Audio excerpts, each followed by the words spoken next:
Oke, selanjutnya sebenarnya karena tidak karena menjelang 2024, tapi kosakata pemimpin itu selalu tidak pernah hilang dari trending topik. Pemimpin itu sebenarnya apa, Bang? Pemimpin kui kan kita pasti bayangannya ke ranah politik ya, presiden, lurah, ketua partai itu pemimpin. Nah, terus itu ada sebenarnya ada kalau di Indonesia korelasi ini erat nggak toh dengan leadership? Itu aja. Itu sih. Aku secara KBBI kudu ngecek ya. Pemimpin itu apa ya? Pemimpin apa? Aku lagi apa ya? Apa? Pemimpin. Aku nggak tahu kosakata kui, tapi coba kita breakdown dengan limited pengetahuan yang kita ketahui ya. Nah, leadership kan ya pemimpin sana yang di depan memimpin. Nah. Bisa positioningnya patron yang kita contohkan. Kalau pada konteks sosial, kalau misalnya kita ngomong leadership tanpa embel-embel, misalnya pemimpin teknologi, pemimpin ekonomi, pemimpin kan itu ada spesifik ranahnya. Kalau kita ngomong open, sebelum ada struktur buatan manusia yang namanya pemerintahan atau struktur birokrasi, entah whatever, mau pakai kerajaan kayak mau apapun. Dalam satu kumpulan pasti ada pemimpin yang diikuti oleh orang lain.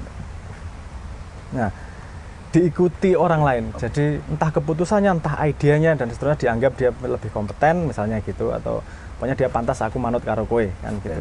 Kayak gitu syarat terjadinya kestabilan dalam kumpulan. Ada pemimpin yang di patron, lase ini. Ide-ide yang punya kalimat terakhir. Nah, pemimpin ini kemudian ada yang diikuti, ada yang mengikuti. Bedanya kan pemimpin yang dipimpin, kan selalu ada dua positioning itu. Mungkin kalau dulu belum ada konsekuensi untuk mengikuti atau tidak mengikuti seorang pemimpin, sehingga terjadinya lebih natural. Iya, maksudnya? Kumpulan 5 orang, tidak ada undang-undang yang mewajibkanmu patuh sama presiden, sama pemimpin kumpulan itu. Ya, aku dengan rela karena kamu yang paling tahu, rela mengikuti dan seterusnya dengan kesadaran pribadi. Tidak ada kewajiban positif toh maksudnya, kewajiban baku gitu toh. Ya, enggak ada rule yang menghasilkan konsekuensi yang disebut hukum itu tadi. Nah, tapi nek wis ana institusi nih, ya udah. Yo, kamu setuju nggak setuju, seneng nggak seneng mengikuti, seperti pegawai kepada manajernya, manajer kepada pimpinan dan seterusnya, ada direksi dan ada struktur seperti itu yang harus diikuti. Dengan kalau tidak mengikuti terjadi konsekuensi yang disepakati bersama seharusnya. Ya, bedanya paling kuwi tok. Kalau leadership arahnya lebih kepada sebuah kepemimpinan yang diakui masyarakat tanpa ada tekanan hukum dalam tanda petik lah. Tapi ada nggak misalnya pemimpin itu bisa terjadi secara natural, aklamasi dipilih, bisa mengajukan diri sebagai pemimpin, tapi leadership itu tidak mungkin mengajukan diri sebagai leader, tapi aklamasi. Bener apa ora? Itu nuance. Apa? Karena gue ngomong leader, ketika dia jadi posisi leader, jadi pemimpin juga bisa masuk kata itu. Leadership loh yang tanyakan leadership. Kemampuan memimpin. Fungsi, kemampuan memimpin. Pemimpin kan sama leader. Kalau leadership kemampuan memimpin. Ya. Kemampuan memimpin. Kemampuan memimpin gue ya. Apa? Skill. Tak kira harus ngomong gen ngono. Enggak, skill. Berarti bisa diasah nggak, Bram? Bisa. Tapi seperti semua hal yang diasah, juga tergantung fisiologinya. Tergantung mesinnya ya. Ya, tergantung fisiologinya. Bisa saya gini. Saya contoh sendiri lah. Biasanya pelari maraton itu kakinya panjang-panjang. Biasanya perenang yang hebat itu kakinya pendek-pendek. Apakah kamu bisa kakinya pendek berlatih jadi pelari maraton? Bisa. Lo tapi yo tetap lo bisa, semua bisa, tapi ada limitnya. Benar, itu ada faktor fundamen itu yang nggak bisa dibantah, itu bisa dibeli ya. Nggak bisa dibeli. Ini aku tadi baca di KBBI, fungsi pemimpin itu salah satunya ya memimpin, mengetuai, terus ono siji fungsi melatih. Ternyata pemimpin itu harus punya fungsi melatih. Ya aku lagi ngerti gitu. Nah, menarik sama malah. Di Indonesia kok. Saya gini. Tidak ada pemimpin itu yang tidak ada pemimpin yang memproduksi loh. tidak ada pemimpin yang memproduksi. Kayak contoh gini, kowe duwe pabrik. Apakah pemimpin pabrik ikut membuat yang dihasilkan oleh pabrik? Pabrik motor. Oke. Pemimpinnya ikut bikin motor nggak? Oke, rakyat tidak ya. Enggak kan? Tidak. Dia tidak mengikuti output, tidak ikut terlibat langsung dalam outputnya itu. Jadi seharusnya kenapa ngomong melatih itu tadi? Sebelum melatih menurut saya nomor satu melayani. Karena output dari pabrik itu adalah motor, jadi nomor satu adalah motornya terjadi bagus nih. Pemimpinnya bukan nomor satu, kesadaran pemimpinnya adalah melayani para yang memproduksi ini untuk bisa menghasilkan karya terbaik. Oke. Bahwa kemudian dia dipatuhi, itu dipatuhi pada level abstraksi tertentu. Level abstraksi misalnya ada yang memproduksi di bagian A, bagian B, bagian C. Bagian B-nya macet. Oke, ada satu orang nggak beres, tak pecat ganti orang lain. Dia ngelihat pada skala yang lebih besar nih. Untuk melayani A dan C agar tidak terganggu oleh B. Etosnya kan gitu, bukan etos menguasai orang lain menurut saya. Objektifnya di mana nih? Outputnya etosnya membereskan masalah ya kalau itu ya. Etosnya membereskan masalah dan punya kesadaran bahwa dia tuh pelayan. Wah. Pemimpin ki pelayan. Pelayan. Itu bukan kan ya, bukan jargon atau klise ya. Bukan klise, memang fundamentalnya gitu. Kamu nggak ikut produksi apa-apa. Kamu penonton. Loh, jenderal itu nggak ikut perang loh. Dia berdiri di atas bukit atau tempat yang lebih tinggi, dia ngatur semuanya, yang perang ya pasukannya. Dia melayani pasukannya. Gimana cara melayaninya? Mempersiapkan pedang yang tajam, mempersiapkan strategi, mempersiapkan baju zirahnya. Itu tanggung jawab pemimpinnya. Dia connect sama logistiknya untuk menyediakan. Yang perang nanti dia, ya dia manage di atas. Memang pekerjaan yang tidak mudah. Tapi bukan berarti kamu punya kuasa terhadap manusia. Ketika kamu ngomong manusia dan objeknya adalah output, kamu melayani manusia tersebut sehingga menghasilkan output yang diharapkan bersama. Pemimpin itu harus memastikan semuanya berjalan ya, berarti. Ya toh? Misalnya ini ada roda-roda kecil dalam. Nggak mudah loh jadi pemimpin itu juga. Karena gini. Aku syarat nyalon ya padahal itu. Misalnya gini, pemimpin pedati itu dia harus mengontrol kuda 3 misalnya. Sekarang gini, ada kuda yang larinya sangat kencang, kemudian dia direm, kudanya pasti teriak-teriak. Loh, aku tuh pengen cepet sampai. Kapasitas nggak cuma segini aja, ini harus digas ini. Tapi pemimpin gini, kalau kamu lari duluan, ini yang lambat ini nggak bisa ngejar, jempali ini yang namanya apa? Gerobaknya akan terbalik nih karena nggak seimbang nih. Nah kadang-kadang memang bukan jalan yang tercepat, tapi jalan paling safe, paling optimal. Dan ini kadang-kadang para kuda tidak memahami juga nih bahwa ada kompleksitas yang lebih tinggi daripada hanya secepat mungkin sampai kan gitu. Nah ini sih aku yo banyak problem lah ngomong karo wong-wong. Karena multifaset loh ini. Iya problem ya ngomong karo aku ya problem ini. Artinya menjadi warga negara itu memang berat ya. Makanya kan ketika aku ditakoni sebuah objek, menurutmu ini gimana? Aku lebih memilih data, misalnya kemarin apa ya ngomong tentang gimana pendapatmu tentang COVID, apa respon pemerintah tentang COVID. Oke. Kalau dari sudut pandangku sebagai orang, ya ada kecurangan di sana, ada nggak keadilan di sini, ada gini, oke lah aku ya rodok nggak seneng juga lah, nggak jelas, nggak ada konsistensi atau gimana gitu. Tapi saya tidak bisa menilai itu sebagai penilaian yang valid. Kenapa? Karena saya tidak punya set informasi seperti yang dimiliki oleh pemerintah nih. Saya tidak memandang dari atas bukit toh? Tidak memandang dari atas bukit. Posisinya kan gitu. Yang dipikirkan juga tidak hanya urusan pandemi ini toh. Iya, betul. Ada urusan kestabilan ekonomi, betul, ada urusan hubungan sama luar negeri, ada deal yang sudah berjalan seperti apa, bahwa kemudian di tengah jalan ada perang kepentingan sendiri gimana dan seterusnya. Itu kompleksitas yang saya tidak pahami sehingga saya tidak mampu untuk menjawab secara valid apakah yang dilakukan pemerintah itu yang paling optimal. Jadi harus berani mengakui juga kalau memang posisinya tidak. Kalau dari sudut pandang aku ketika awal pandemi kayak usulan kilo handle-nya seperti ini. Dari limitasi pengetahuan yang saya miliki. Waktu itu enggak simulasi juga. Iki arep lockdown begini. Misalnya kalau lockdown misalnya salah satu yang dihitung. Kalau lockdown pakai simulasi itu kalau bocor kalau ini datanya bisa salah gitu. Tapi kalau dia bocor 4%, itu efektivitasnya bisa turun sampai 60%. 5% bocor sekitar itu. Nah, oke. Bisa mengakibatkan turun Bisa gitu ya. efektivitasnya turun 60%. Oke, terus lockdown itu terus di cross reference sama ini. Kalau dalam satu kampung berapa sih orang yang butuh pas harus keluar? Nggak bisa dia di lockdown tanpa disupport.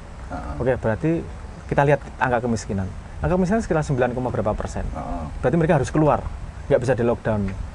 Kalau 5% aja nurunin 60%, 10% harus keluar. Ini nurunin berapa persen? Nggak efektif nih kalau lockdown caranya gini. Ada cara lockdown yang lain nih. Lockdown by rule misalnya, Ya, lockdown by profesi kalau dulu kan. Kalau misalnya yang di lockdown adalah yang berumah tangga yang dihidupi, yang menghidupi memang keluar. Maksudnya dikondisikan, dijaga, difasilitasi untuk bekerja. Kayak perbandingan waktu itu, pemahaman saya, data yang saya kumpulkan, perbandingan kasur dengan penduduk aja kan 4:10.000. Kita nggak mungkin handle semua itu.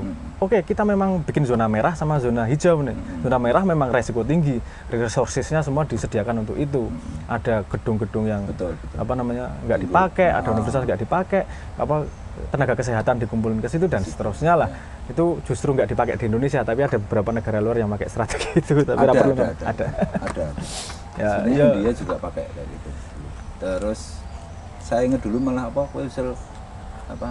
mengefektifkan peran pemimpin agama. Oh iya. Itu juga. Waktu itu aku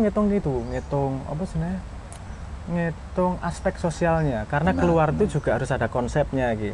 Konsep yang bisa memformulasikan biasanya para wakil rakyat atau pemimpin kultural atau pemimpin agama. Konteksnya aku masuk ke zona merah nih apa? Kita kontekskan sebagai perang nih. Memang kita perang. Ayo, kowe iki dadi keluar itu perang demi keluargamu, perang melawan pandemi. Saya takut efeknya nanti kalau jadi korban itu dibawa pulang tidak sebagai pahlawan, malah jadi stigma. Kan gitu. Kalau sudah di framing bahwa ini perang nih. Ayo kita bareng-bareng perang melawan corona. Yang di rumah tak hidupi, aku yang keluar perang nih, aku nanggung resiko. Tapi berjuang gitu. Kalau mati pahlawan gitu. Sehingga tidak ada stigma. Dan message itu kan akan lebih terdelivery kalau yang menyampaikan adalah pemimpin agama. Pemimpin agama, kiai gitu-gitulah. Nah, kan mungkin mikirnya kurang kompleks. Aku mikirnya cuma pengen memecahkan masalah ekonomi dan gimana tetap hidup melewati pandemi kan. Karena sesimpel itu. Waktu itu nggak tahu mati pet ya. Waktu itu memang gawat. Nggak tahu silang sengkarut kepentingan yang lain. Mungkin terlalu simpel lah ya aku ya. Pemimpin. Iki mau ya peran pemimpin loh, pemimpin agama, pemimpin kultural. Pada areanya masing-masing. Sekarang kita dari atas bukit lagi. Misalnya ada iki wakil Tuhan ngono ya. Bisa ndelok bumi sepadoh ngono. Menurutmu leadership atau fungsi leader sing paling berpengaruh terhadap kemajuan peradaban bumi kuwi leadership di bidang apa? Kan ono ekonomi misalnya, leader ning bidang ekonomi atau penemu-penemu di bidang ekonomi, apa teknologi, apa leader-leader di bidang sosial budaya, apa leader-leader ning bidang kesehatan, apa iki sing paling berpengaruh, sing paling berpengaruh. Pasti nanti ada rantai ya. Sing paling berpengaruh. Nek kowe tidak ada time frame itu tidak bisa dijawab. Kayak gini. Maksudnya gini, dalam keadaan perang pemimpin apa yang paling dibutuhkan? Ya revolusioner. Kalau dalam keadaan damai apa yang dibutuhkan? Ya kan beda-beda. Ketika dalam keadaan. Tapi kalau ngomong sekarang, sejak revolusi industri tekan masa depan wes. Revolusi industri kejauhan. Ada beberapa kali kebutuhan yang berbeda. Nah, aku orang gini. Menurutku yang paling penting diinvest sekarang. Ya itu saja. Jadi invest sekarang di level dunia. Udah untuk masa depan lagi ya. Untuk masa depan. Menurutku yang paling perlu diinvest sekarang adalah pendidikan, kesehatan. Terdengar klise ya sebenarnya. Terdengar klise. Itu pendidikan atau kesehatan lah iya. Itu analisis. Kita nggak di situ soalnya. Biar itu tidak terdengar klise piye, Bang.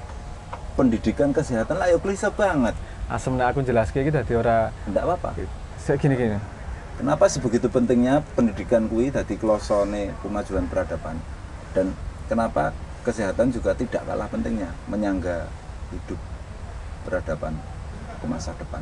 Oke. Pendidikan kesehatan. Ya, sebenarnya ono datanya dari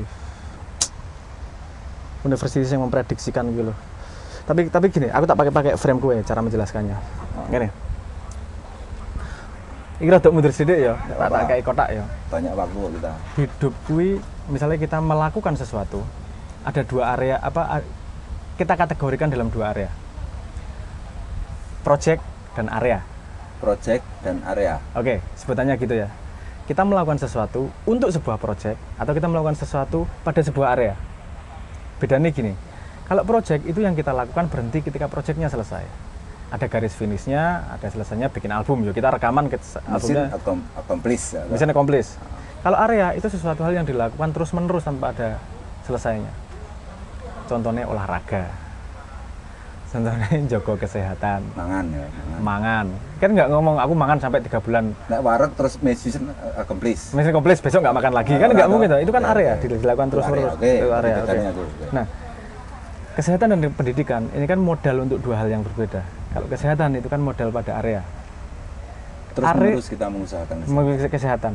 Gini, untuk mengerjakan proyek, menyelesaikan proyek itu bagian area tidak memecahkan masalah langsung, tapi mempengaruhi kemampuan memecahkan masalah.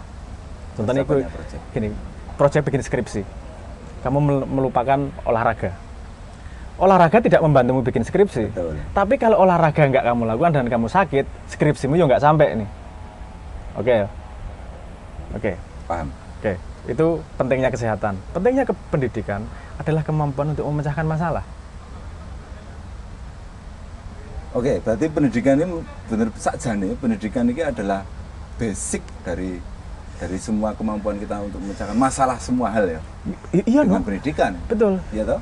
Gini, misalnya gini, pendidikan juga harus merata dalam tanda petik ya. Ayo, dalam merata. Kan memang harus merata.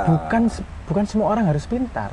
Iya. Minimal dia bisa memilah ide bagus sama ide buruk. Iya. Kalau ada ide bagus dia bisa menghargai dan ikut mendukung. Minimal itulah. Indonesia paling 11% yang punya kesempatan kuliah. Iya, gue sering ngomong. Aku statistik aku kerap ngomong, dan ini apa bisa 11% ini idenya bagus apapun, kalau yang 89% tidak paham, kita sebagai satu society nggak akan juga mengimplement ideas itu. Kan ngono. Kalau kita tetap menyandarkan pendidikan pada mekanisme lawas tanpa melakukan inovasi dalam tanda petik. Ini pendidikan kompleks ya, pendidikan belajar, pendidikan yang paling kita pahami adalah pendidikan agar kita punya bukti untuk bisa berguna di masyarakat. Ijazah. Itu yang pendidikan yang kita bayangkan. Standarisasi. Yang kita bayangkan sebagai pendidikan kan dapat sesuatu yang untuk bisa berguna di masyarakat, jadi pekerja kayak jadi apa dan seterusnya. Padahal pendidikan kan nggak cuma itu, dan problem tidak hanya urusan pekerjaan. Jadi pendidikan ya kudu lebar nih. Informasi nomor satu bukan orang aktif dididik, tapi informasi yang tersedia untuk siapa yang mau belajar. Arahnya kebalik nih. Arahnya kebalik. Dulu kenapa diaktif seperti itu? Karena main waktu hari-harinya tidak untuk belajar, sehingga harus diseret ke tempat belajar nih. Jauh dari sumber informasi, sehingga harus diseret. Dulu yang menunggu ya? Dulu kan gini, katakanlah ilmu itu air. Sumber air kan nggak di mana-mana. Makanya bikin sumur sekolahan. Bikin sumur sekolahan. Orang mendekat nih ke sumur untuk ngambil sumber air. Nah sekarang kan bukan hujan deras nih. Kalau mau ngomongin informasi hujan deras. Dengan internet kan hujan deras nih. Nah, semua orang bisa belajar nih. Cuman ada satu problem lagi. Apakah ada proof, bukti untuk kamu bisa berguna di masyarakat nih? Teknologinya sudah tersedia, kita tahu idenya harus kemana, apa yang harus digeser. Masalahnya adalah apakah kita semua paham bahwa itu cukup penting untuk dilakukan sebagai kunci. Dan aku ngomong kunci pendidikan dan kesehatan, karena pendidikan adalah core untuk memecahkan semua masalah turunan. Aku setuju. Dan kesehatan adalah area yang dibutuhkan. Kamu bisa memecahkan masalah tapi sakit-sakitan juga bisa memecahkan masalah. Kan ada, ya gampangnya kan kategori urip kan yang dana, tenaga, ilmu. Tenaga kita kategorifikasikan di kesehatan. Ilmu pada pendidikan. Satu lagi dana. Dana ki wis turah-turah, semua orang sekarang konsentrasinya ke ekonomi kok. Swing pendulum kita terlalu ke dana nih. terlalu ke ekonomi ya. Ke ekonomi. Ilusi ekonominya terlalu kuat. Penting ekonomi, saya nggak ngomong nggak penting, tapi proporsi. Aku setuju banget ya Bu. Pendidikan adalah core ilmu sing dibutuhkan untuk memecahkan semua masalah turunan. Nah, kan aku susah jelas kayak ini ketika ngomong simbolik. Ya, simbolik ya, gue memecahkan masalah apa? Aku memecahkan masalah agar orang bisa memecahkan masalah. Kan esensi pendidikan itu. Itu seperti kamu dulu pernah ngomong, kita belajar Belajar untuk belajar. Meta belajar. Itu penting. Ya toh? Sama. Belajar untuk belajar otak untuk agar belajar lebih efektif. Itu investasi 3 jam, investasi 2 hari untuk seumur hidup. Ngopo to angel. Besok simbolikmu menehi coaching aku nggak tak coaching sing gelem tak coaching. Kuwi perlu ditunggu. Tak coaching. Kita Lho, efektif nganggo belajar yang lebih efektif. Yuk. Iya, investasi sekecil itu. Kenapa Bang? Itu memang nasibmu toh? Ide terbuang. Idemu kan mesti ora selalu ditompo di awal-awal itu sudah. Mesti kok tekannya yang pendidikan ya. Kemarin kita juga ngomong apa tentang pendidikan. Berarti pendidikan ini memang concern kita. Ya. Alhamdulillah. Itu core ya. Aku senang. Aku selalu semangat ya nek ngomong ke pendidikan. Walaupun aku bukan tenaga pendidik. Pada sudut pandang lain ya, pada sudut pandang lain, aku dulu gini, kenapa pendidikan sangat penting. Manusia itu hidup pada 2 realitas gitu. Realitas ideas dan realitas fisik. Okay. Realitas fisik kita harus mengalami sejak kecil. Ya. Tapi realitas ideas tidak semua orang bisa masuk sepenuhnya. Di mana jembatan antara realitas ideas, realitas abstrak dan realitas fisik. Itu pendidikan jembatannya. Kita hidup nih berapa persen di fisik, berapa persen di abstrak sih? Iya. Menungso itu bedanya pada keabstraksiannya itu ya, pada menungso itu malah lebih banyak urip nang dunia abstrak, dunia ideas dan seterusnya lah. Mimpi dunia. Kalau sedikit yang masuk ke situ, kok berharap fisiknya mau ikut beres? Iya, benar. Ya, yang penting banget yang jadi pendidikan. Jangan dibayangkan pendidikan sebagai formal harus sekolah ya. Ya, sekolah itu bagian dari pendidikan. Sekolah adalah bagian dari pendidikan. Pendidikan adalah, aku mendefinisikan pendidikan gini. Pendidikan adalah kesempatan yang terbuka untuk orang agar bisa mengupgrade dirinya. Sekarang dibuka pakai metodologi sekolah. Internet membuka. Kemungkinan belajar sendiri itu tadi. Mengupgrade dirinya. Tapi ada problem dengan kurasi, ada problem dengan hoax, misinformasi dan seterusnya. Ya itu problem yang kita sadari. Iya. Sip. Berarti kita tahu next step-nya apa, kan ngono. Minimal itu kita ngerti problemnya kita. Ayo nek dhewe ngerti problem core-nya ya biar mecahke masalah.